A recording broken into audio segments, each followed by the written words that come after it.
Hello, Adele. Sit down. Ah, family deserted you again, I see. Now, Adele. Don't be loyal, darling. You're high and dry. What do you think my family's been doing? Harry just goes his merry way. Ruined your dinner, too. And at these prices. But if people think Stu's important enough to... You mean Stu thinks he's important enough to be important? No. Don't now Adele me. Stu's no different from Harry or any other man. He just likes attention. Well, so do I, and so do you. Would you like some pineapple sherbet? I would not. June, you and I are going to kick up our heels. Kick up what? We're going out, see the world. What does it look like after the dishes are done? Very tempting, but no thank you. I have enough to do to keep me busy. That's exactly what I mean. You're going out, girlie, and no buts. Come on, get your coat. But where are we going? No man's land. There's a meeting of something or other over at Muriel Conway's. It's time you and I behave like first-class citizens. We've got the vote, haven't we? Lincoln freed the slaves, didn't he? Adele, really? Come on, we're busting loose, girlie. We're busting loose.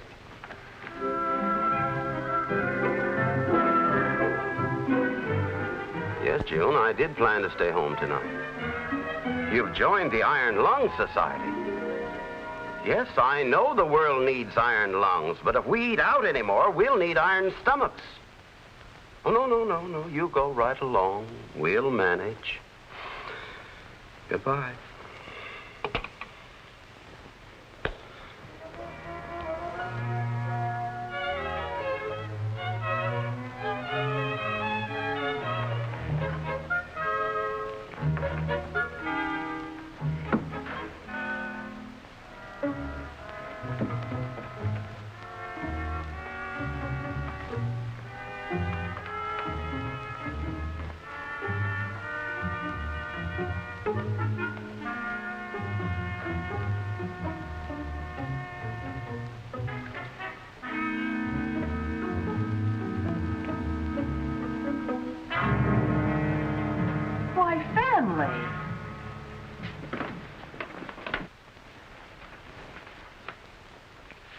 Go to bed, kids.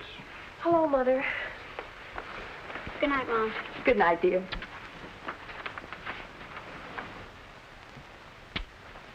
Now, you can do better than that. Are you going to lecture me, honey? I'm not one to nag, June. You know that, and I'm as broad-minded as the next fellow. Don't mind you going out with the girls once in a while, but night after night. I know, dear, but once you get started with something, it seems there's so much to do and not enough hands to do it. I know, but you've gone overboard. But you told me to get out, that I was being cooped up. Besides, I think it's good for the family to learn that they can't always be waited on hand and foot. Now, June. Good for one's character, too. Develops reliance for the family to look out for itself. It's not so good for the budget to eat out, not to mention our health. And look at the kids running around, growing up in the streets. Oh, darling, it's not as bad as that. I've started something, Stu, and I have to finish it. There are so many unfortunate people in the world. Why, only yesterday at Ada Williams, Mrs. Selkirk said... I don't care what Mrs. Selkirk said. If Mr. Selkirk wasn't such a fathead, he'd keep Mrs. Selkirk home where she belongs. Oh, now it's male superiority. Woman's place is in the stove. Oh, now, I didn't mean it that way. Well, whatever you meant, that's the way it sounded. We have a committee on that, too. But Jackie and Joyce... And don't throw our children up at me. Oh, now, June. June, darling. June, please. Now see what you've got me into.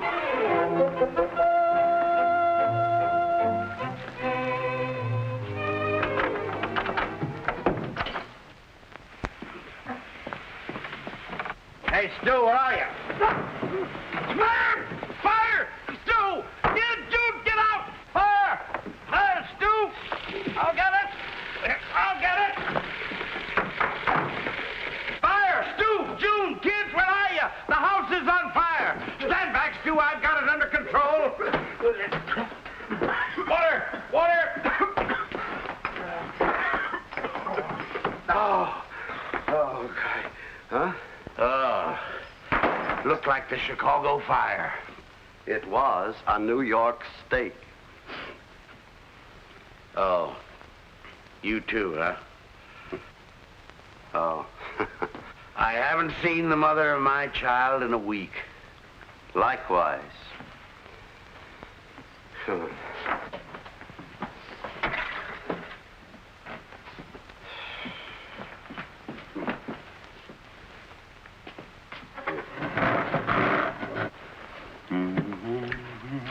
only place is in the home. That would be nice for a change. The only time we gotta do something about it. What are I we? don't do anymore. Mine or nice? I'm at my wit's end. What'd you say? Don't talk with your mouth full. Hmm? I said, don't talk with your mouth full. That's a good point. I haven't had a home-cooked meal in weeks. Last night I had 2 rolls of lemon lifesavers for dinner. That was a banquet. I had a can of Strong Heart. I guess we just have to be broad-minded about it. No. Don't straddle the fence, Stu. That's where the women have it. Conquer and divide. I mean, I can understand where a woman cooped up all day doing the same old day in and day out routine. And when she finds a new and different activity, she latches on to it. I think we're just as important as the Current Events Club or the Tuesday Night Debating Council or the Wednesday Night Bandage Club. We come first. Did you tell that to Adele? I certainly did. I put my foot down. What happened? She joined the Thursday Night Basket Club. Only yesterday I was talking to Artie Singer. He says the same thing about his wife. He runs the newspaper, says feeling is running high, getting quite a reaction from husbands in his Voice of the People column. You know, whither women, stuff like that. We have to face the fact, Harry. Women are citizens, too. Yeah, so am I. But I don't wreck my business working at it. We gotta do something, Stu. Form a posse or a counter committee for men's rights. The sanctity of the home. That's it, go on. Go on what? Sanctity of the home. Say, that's very good. I heard it someplace. Oh. You know something, Harry? Eve was fashioned out of Adam's rib, the most useless part of his body. Oh, boy, I like that. Go on. Take out your cutting. Women are not only taking over our personal lives, but our economy and nation as well. According to statistics, women have a longer life expectancy than men of 7 years. And they own over 61% of the country's wealth. It's a plot, Stu, a plot. By golly, that sounds like Adele. Dr. Murnau, the well-known philosopher, in an address before the French Academy said, as surely as the rain falls, we will one day pattern a society after the bees. Hundreds of subservient males will serve one queen bee. Never. Never. It's shocking, Stu. By golly, that professor's a smart cookie. We face neither predatory prowler nor destructive element, but something far more insidious than that. An idea. It's contagious. Once a woman tastes of freedom, the home will disintegrate. The basic unit of our national life is the family. And once that goes, all is lost. Call out the vigilantes. Wait till I tell Artie Singer. Just read tomorrow's newspaper. What are you going to do? We've just declared war, Stu. War. Oh. It is well to be civic-minded, but the sanctity of the home comes first. Today's woman is breaking the bounds of ethical behavior. Statistics prove that she has a longer life expectancy by 10 years than her husband, quite possibly because she drives him to an early grave. Mine's digging his with his teeth. She owns 71% of the country's wealth, and the zeal with which she pursues her outside interests indicates that the female of the species is bent upon creating a queen bee society in which hundreds of males will serve one female. I'd like to see the day. What's wrong with that? You get more flies with honey. Bring on the 100. Be it a predatory prowler or destructive element, we want our women off the rostrum and back into the home. We fling the gauntlet. Signed, Irate Husband. That's original. Ladies, we cannot let this vile attack go unchallenged.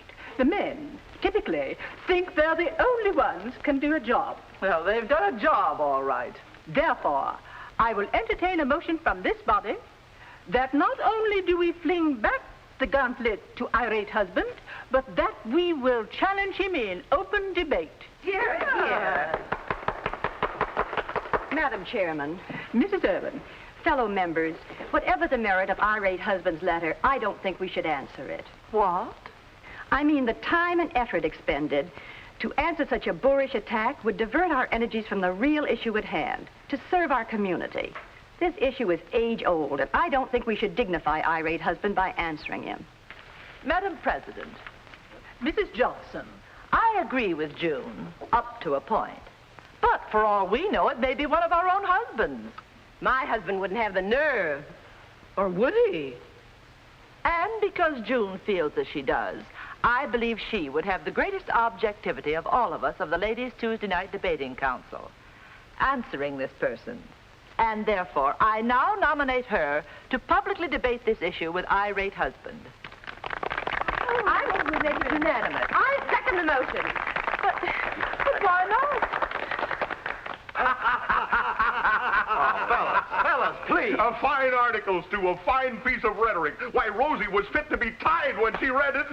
I tell you, I didn't write it. Harry told me you told him that... I got every word, Stu. I'll say you did, and a lot of things I didn't say. And whatever I said, I didn't say in that way. Don't be modest, Stu. I was merely quoting Dr. Murnau, and we both were misquoted. Who's he? Just moved into town? He's a philosopher and physicist. Died in 1888. Blow your own horn, my boy. Someone else is blowing my horn, and all the wrong sounds are coming out. We may as well get to the point. Huh? The LTNDC has accepted. The what? Has accepted what? The Ladies' Tuesday Night Debating Council. Have challenged irate husband to a debate. And by golly, we're going to accept. I hope we know what we're doing. Therefore, we have decided that you are the one to take up the cudgels. The what? Figure of speech. Me? Debate the ABC? Oh, no. Oh, we're right behind you, Stu. We'll give you the necessary push. I know that. My, but you're hasty with my neck, aren't we? Well, since you're irate husband, you're particularly qualified, see? I'm not irate. I'm not anything. I don't want any part of this. Harry, every time you open your mouth, you put my foot in it. That's very good, Stu. Oh, ho, ho, very good. Well, I won't do it. It's just a tempest in a teapot, a mountain in a moleskin or something. You're not afraid, are you? Afraid? Of course not. Well, why don't you great big he-men take up a cudgel or two? Artie is the logical one. It's his newspaper. No, I'd like to, but this issue belongs to the people. As editor, I can only report it. It's not an editorial matter. No? Well, Harry, then. Oh, no. I'm just an ordinary businessman. My words wouldn't carry the weight of a high school principal. In that case, how about George here? As school supervisor, he's my immediate superior. He'd carry even more weight, in more ways than one. I can't do it, Stu. Anything that I say might be interpreted as official policy. Oh, my, is this hand loaded. I'm the patsy, huh? The what? The figure of speech, fall guy. You're not worried about June, are you? Are you afraid you couldn't win? Oh. Say, who's the boss in your house, anyway? Yeah. Whoa there, whoa. Now, look, fellas, get this. June and I get along fine. Oh, we do have our spats and all that, but it's never a question of who's boss. It's just about whether things are right or wrong. Have you ever been right? This is her house, it's my house. I respect her integrity in it, and she mine. So don't start turning any false alarms in on By my score. Jove, Stu, the iron fist in the velvet glove. A silver tongue, another William Jennings Bryan. I guess we know who's boss. Hail the king! Come out of it, Stu. You get your own way once in a while, don't you? Well, I do sort of look after things, keep the wolf away from the door, so to speak. Sure. Well, I have my way more often than not. Then you're not afraid. That's a ridiculous word. We're not afraid. Who's not afraid? Stu's not afraid. Jiggers! Jiggers! The wife! Go out the back way. Go on, fellas. Quick, fellas. Out the back way. The back way.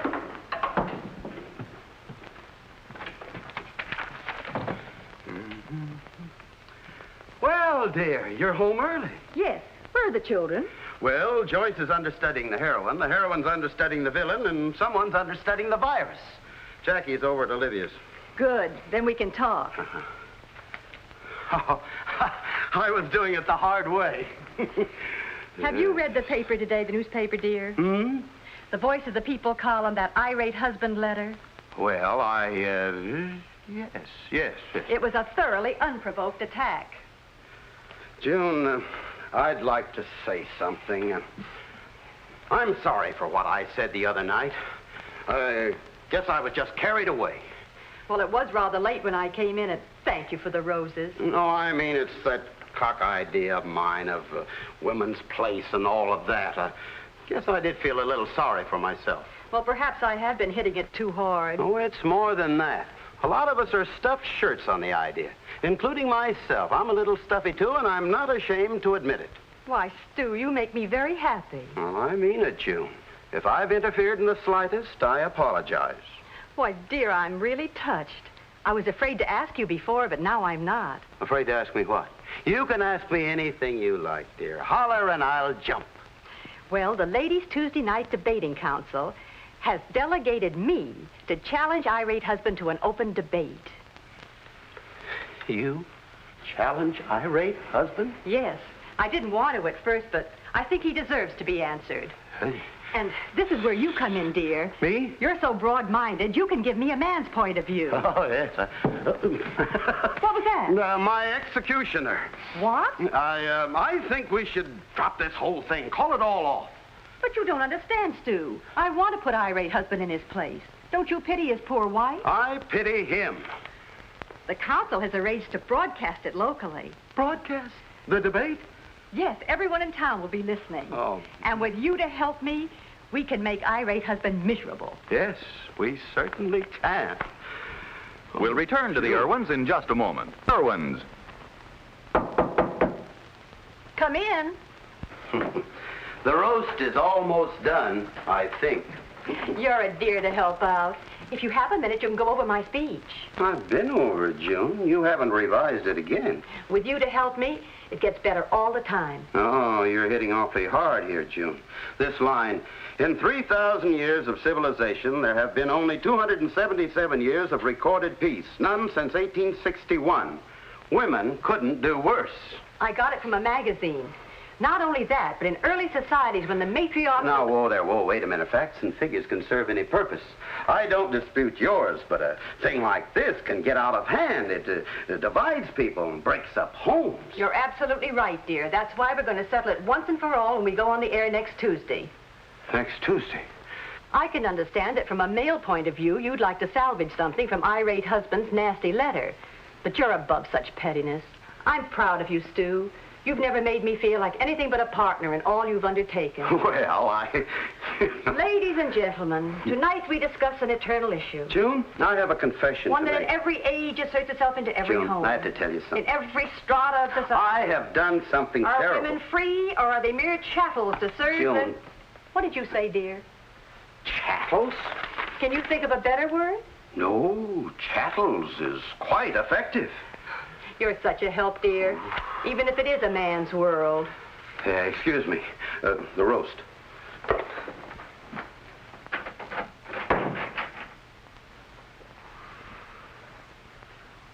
You can't quit. We won't let you. Oh. Now, listen, we've been through all that before. You can't make a laughing stock of us. I'm not worrying about us. It's me. You've got to stand up for our rights and put the women of this town back in the home. Oh. There isn't a woman on earth that could make me... Harry, I am not going to call you again. Coming, dear. See you later. But, Mr. Selkirk, as my immediate superior, I appeal to you. No. You represent our only hope, Stu. The women have piped the tunes and we've danced long enough.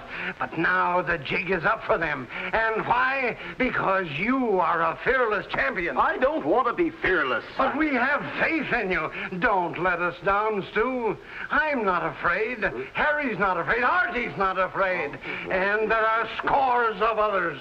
The man in the street. Excuse me, Stu. I got to pick up the wife. Oh, yeah. But you don't seem to understand. Irwin, the debate must go on. And why? Because the open forum, the public platform, is a democratic blessing. And it's your responsibility to see that... Wait a minute. Yeah? Oh, all right, right down. I gotta get downstairs to check the fashion page. Oh. I won't do it. I won't. Come on. I won't. Come on, dear. I won't do it. You're making the announcement. Let me down. Buck up, Stu. It's in the bag. No studio audience. It's just like making a private talk. Don't be afraid. Nobody will hear you. I'm not afraid of anybody but my wife. Oh, boy. No, you don't. Come on. Fellas, please, you don't know what you're doing.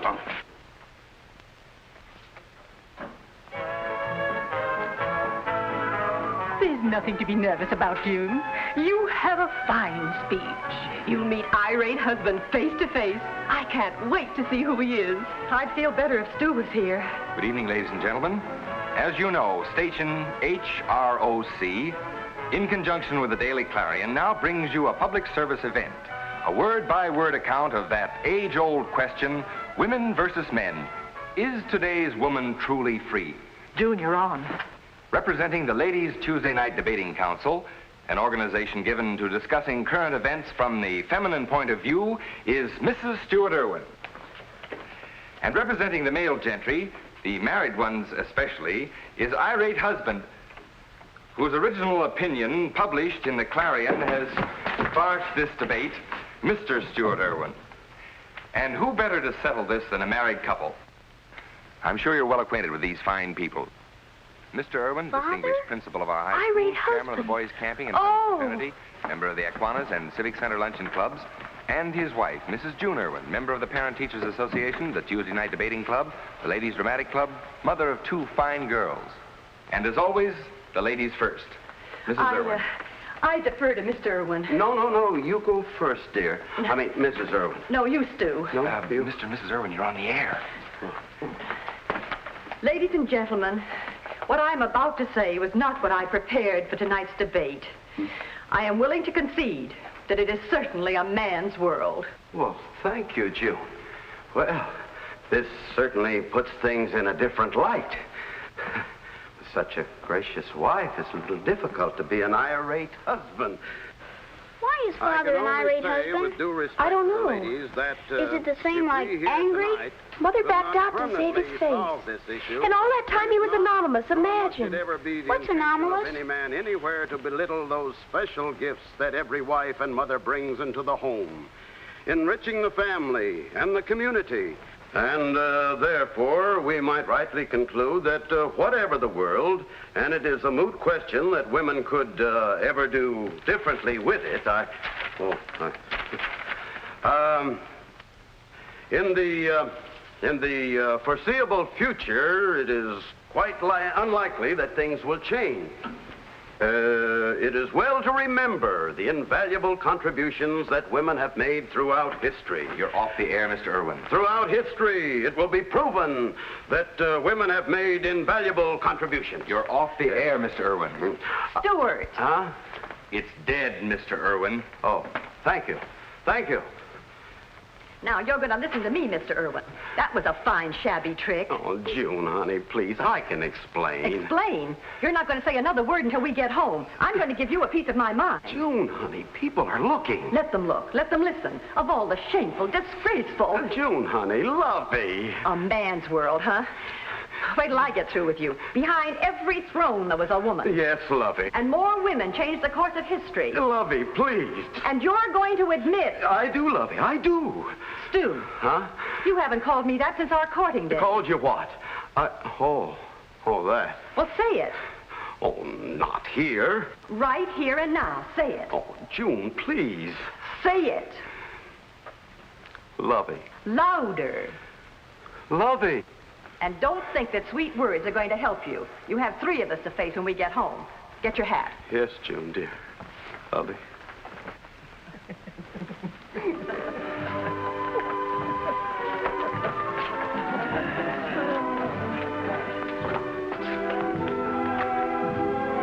Well, I guess we did it, didn't we? Yes, we did it, lovey. Brother, on your way.